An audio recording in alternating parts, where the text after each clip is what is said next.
Тұрмағамбет Істілеуұлы. Я Аллам, көңілін көркейт мұсылманның, қуандыр қай бірінде қысылғанның, таупық бер біреуі емес бәріне де, көңілінен иман нұрын ұшырғанның.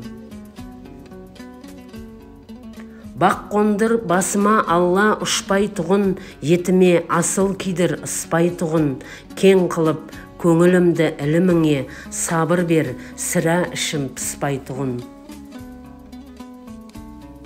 Тілімді тірлікте тіпті ұшты қыл, сұлулап сөз сабағын ұштай тұғын, қаннастың қармағына іліндірмей, таупық бер тура жолды нұсқай тұғын.